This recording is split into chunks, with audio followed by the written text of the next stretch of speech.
Hello everyone भाई, क्या हालचाल बच्चों। Welcome back to the final revision session. और is this video worth watching?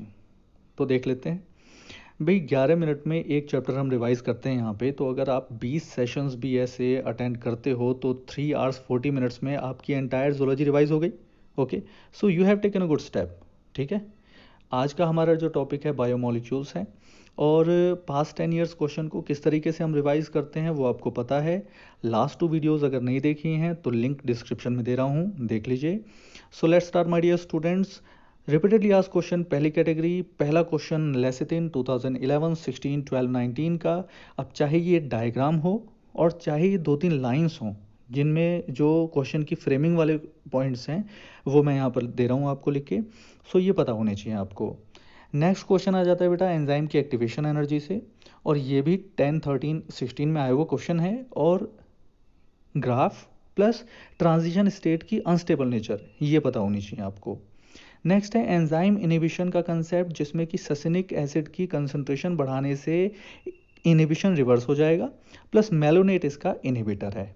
ठीक, नेक्स्ट आ जाता है बेटा हमारे पास कोफैक्टर्स। कोफैक्टर्स पे काफ़ी बार क्वेश्चन आया हुआ है। ये जो 3 पैराग्राफ हैं इसमें जैसे प्रोस्थेटिक ग्रुप टाइटली बाउंड होता है, फिर विटामिन प्रिकर्सर होते हैं कोएंजाइम के, और जिंक कार्बोक्सी पेप्टाइडेज की एक्टिविटी के लिए ज़रूरी है। तो ये जो तीनों पैराग्राफ हैं ये बहुत ज़रूरी है। ठीक है, नेक्स्ट है बेटा काइटिन से क्वेश्चन। और काइटिन से थोड़ा सा पार्शियली ये पूछा गया है क्योंकि 3 लाइंस में एग्जैक्ट इन्फॉर्मेशन नहीं है। नेक्स्ट, अरे फ्रॉग क्या हुआ भाई, मुंह क्यों बना रखा है? In last video you discuss the point of my life और death but most students missed that information. अच्छा, कोई बात नहीं है, बता देते हैं बच्चों को। सो प्यारे बच्चों, ड्राई लैंड पर वो जो माउथ फोर्सिबली कैप्ट क्लोज वाली बात है तो वो आप एक बार और देख लीजिए अगर आपने मिस कर दी हो तो। ठीक है, अब ठीक है, हैप्पी हैप्पी फुल सही है। ओके बेटा, सो आगे बढ़ते हैं हम सेकंड कैटेगरी पे। सेकंड कैटेगरी हमारी अदर आस्क क्वेश्चंस की। तो यहाँ पर सबसे पहला जो हमारे पास क्वेश्चन है दैट इज़ 2017 में आया हुआ लिपिड से question. Is lipid a polymer? तो एनसीईआरटी में ये तो नहीं लिखा है कि lipid is not a polymer, but बाकी जो ऑप्शंस थे वो मैं यहाँ पर देखिए, आप देख पा रहे होंगे कि वो पॉलीमर हैं। ठीक है, सो 2016 का क्वेश्चन है कि ऑल एंजाइम्स आर प्रोटीन्स। तो वो कुछ एंजाइम्स होते हैं क्या जो प्रोटीनेशियस नहीं हो? तो नॉन प्रोटीनेशियस राइबोजाइम्स होते हैं। ठीक, 2014 का क्वेश्चन है, बहुत ही सिंपल क्वेश्चन आया था कि सबस्ट्रेट एंजाइम पे कहाँ पर बाइंड होता है? तो एक्टिव साइट पे बाइंड होता है। हाँ, ये आया हुआ क्वेश्चन, इजी क्वेश्चन है। 2015 की बात करें तो फॉस्फोडाइस्टर बॉन्ड की लोकेशन कौन से बायोमोलिक्यूल में होगी? न्यूक्लिक एसिड में, between 2 nucleotide, we know that. ठीक है, नेक्स्ट है बेटा 2012 का क्वेश्चन। और वहाँ पर 4 स्ट्रक्चर दे के आपसे पूछा था एसिडिक है अमीनो एसिड या बेसिक है। तो what you have to do for that, तो इसमें COOH और NH2 जो कार्बोक्सिल और अमाइन ग्रुप हैं वो आपको देखने होते हैं। अगर कार्बोक्सिल ज़्यादा होगा तो acidic amino acid, amine group ज़्यादा होगा तो ये एक बेसिक अमीनो एसिड हो जाएगा। ओके, फिर लास्ट है इसमें 2019 का क्वेश्चन हमारा, वो जो सेकेंडरी मेटाबोलाइट वाली टेबल है। ठीक है, कॉन्केनाविलिन ए से क्वेश्चन आया था बेटा, लेक्टिन होता है ये। ठीक है, नेक्स्ट कैटेगरी में आ जाते हैं हम, डायग्राम बेस्ड क्वेश्चंस हैं इसमें। पेज नंबर 145 भाई, पूरा ही ये पता होना चाहिए आपको। अभी आप देखोगे कैसे। 2012 ले लेते हैं, एडिनोसिन और एडिनाइलिक एसिड के आइडेंटिफिकेशन पे क्वेश्चन है। प्लस एलानिन सल्फर कंटेनिंग होता है या नहीं, ये क्वेश्चन है। तो एलानिन का स्ट्रक्चर देख के ही आप जान जाएंगे इसमें सल्फर नहीं है। फिर पामेटिक एसिड सैचुरेटेड होता है या अनसैचुरेटेड, ये भी स्ट्रक्चर से पता चल जाना है। ठीक, 2011 में एडेनिन के आइडेंटिफिकेशन से आया था क्वेश्चन। ओके, और 2018 में जो क्वेश्चन आया है उसमें पूछा है कि मेन फंक्शनल ग्रुप कौन से होते हैं शुगर्स में। तो थ्योरी में नहीं मिलेगा, ये डायग्राम में आपको यहाँ पर दिख रहा है कि कार्बोनाइल और एल्कोहल ग्रुप, ये 2 चीज़ें यहाँ पर मेन हैं।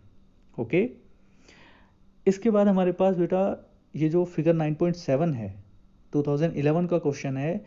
हम बेल शेप्ड ग्राफ तो पढ़ लेते हैं लेकिन एक्चुअली एक्स और वाई एक्सिस पे क्या क्या चीज़ें हैं ये हमें पता होना ज़रूरी है। ठीक है, सो एक्स एक्सिस पे जो वेरी कर रही हैं चीज़ें, चाहे पीएच हो चाहे टेम्परेचर हो, वो होगा। ठीक है, और वाई एक्सिस पे एंजाइम की एक्टिविटी होगी। नेक्स्ट क्वेश्चन है बेटा हमारे पास जिसमें 2014 का क्वेश्चन है। और ये भी आपको इस वाली फिगर से पता चल जाएगा। बस थोड़ा सा कंक्लूसिव होना पड़ेगा इसमें, ठीक है, कि जो Km है वो इंक्रीज होता है in case of competitive inhibition, ठीक है। अब ये कंक्लूसिव चीज़ है। लास्ट सेगमेंट पे आ जाते हैं बेटा, that is the out of NCERT questions. तो 2013 का क्वेश्चन है, मोस्ट एबंडेंट इंट्रासेल्युलर कैटायन कौन सा होगा? तो सोचिए, पोटाशियम आयन बेटा, most abundant intracellular cation potassium ion है। इस पे मेरा question, most abundant extra cellular cation कौन सा है? ठीक है, सोचो, सोडियम होता है बेटा, ठीक है, सोडियम और पोटाशियम, ये दोनों चीज़ें आपको पता ही होनी चाहिए। टिपिकल फैट मॉलिक्यूल पूछा है यहाँ पे, ठीक है।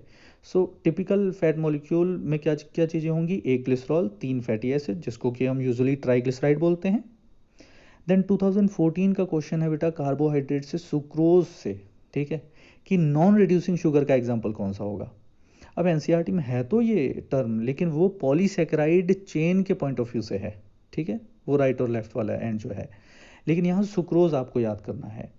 देन है 2019 का क्वेश्चन, डीएनए के बारे में तो एनसीईआरटी में है, आरएनए के बारे में यहाँ पर क्वेश्चन आ गया कि name the purines which are present both in RNA and DNA. So adenine और ग्वानिन है, ठीक है।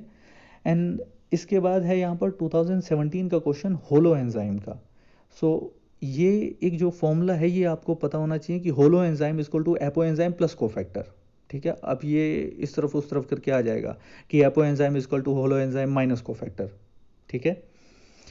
अच्छा, यहाँ पर लास्ट एक मैं डिस्कस करना चाह रहा हूँ, न्यूमेरिकल जो आया हुआ है 2015 में, वहाँ साइटोसिन की परसेंटेज दी हुई है 17%, ठीक है। और हमें पता है कि जितना साइटोसिन होगा उतना ही ग्वानिन होगा, तो ग्वानिन भी 17% हो गया, बाकी सिंपल मैथ है, ठीक है। अब वहाँ सी अर्चिन के डीएनए की बात की गई है। भाई डीएनए की बात की जाए, चाहे किसी भी प्रोकैरियोट यूकैरियोट डीएनए की बात की जा रही हो, तो वहाँ पर तो इशारगाफ रूल लगेंगे ही लगेंगे, ठीक है। सो यहाँ पर कंक्लूड हो जाता है हमारा ये chapter. Thank you for watching. और आपको कैसा लगा यहाँ पर जो हमने कैटेगराइजेशन किया हुआ है, वो ज़रूर मुझे बताइएगा। और work hard smartly. Thank you, मिलते हैं नेक्स्ट वीडियो में।